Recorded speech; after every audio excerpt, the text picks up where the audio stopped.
भारत में करोड़ों श्रद्धालु ऐसे हैं जो अयोध्या घूमने की ख्वाहिश रखते हैं, लेकिन उन्हें अयोध्या की यात्रा से जुड़ी जानकारी नहीं मिल पाती है, जिस वजह से उनकी यात्रा सही प्रकार से पूरी नहीं हो पाती। आज हम आपको PRSD न्यूज़ पर बताएंगे कि कैसे आप अयोध्या की हर जगह का दर्शन कर सकते हैं और वहाँ की रोचक चीज़ों के बारे में जान सकते हैं। मैं मौजूद हूँ राम की पैड़ी स्थान पर। अयोध्या में घाटों की एक श्रृंखला है जिसे राम की पैड़ी कहा जाता है।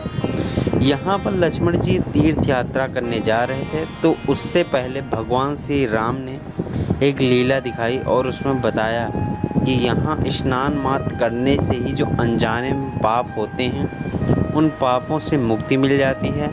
यहाँ पर स्नान मात्र करने से ही सभी स्थानों में स्नान के बराबर पुण्य मिलता है और यहाँ स्नान कर लेने से ही बाकी जो चारों धाम हैं या तीर्थ स्थान हैं वहाँ स्नान करने के बराबर माना जाता है। अयोध्या का ये काफ़ी प्रसिद्ध स्थान है और यहाँ पर स्नान करने के लिए काफ़ी संख्या में श्रद्धालु आते हैं।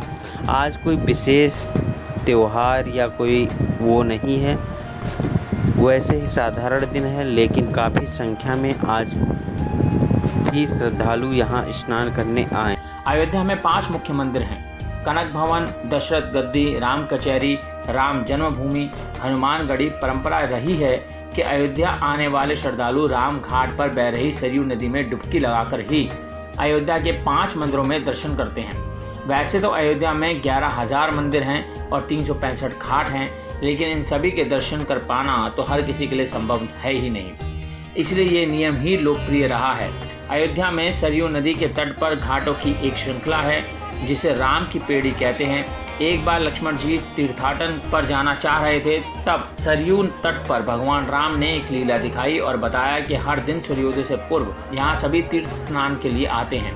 इसलिए सरयू नदी में स्नान करने मात्र से सभी तीर्थों में स्नान का पुण्य प्राप्त हो जाता है। इसलिए मान्यता ये है कि यहाँ नदी में डुबकी लगाने से अनजाने में हुए पापों से मुक्ति मिल जाती है। अयोध्या में राम घाट के बराबर ही लक्ष्मण घाट, राम घाट बीचों बीच बने पुल के दाईं ओर है तथा लक्ष्मण घाट पुल के बाईं ओर है। आप चाहें तो स्नान के बाद यहाँ कुछ पल सुकून के बिता सकते हैं।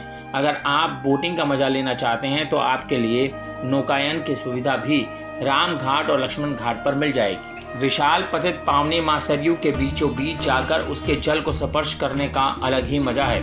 अगर आप संध्याकालीन आरती का आनंद लेना चाहते हैं तो शाम के 6 बजे यहाँ पहुँच जाएं। हर घाट पर आपको घंटालों की गूंज और आरती के झूमते बड़े बड़े दिए नजर आ जाएंगे।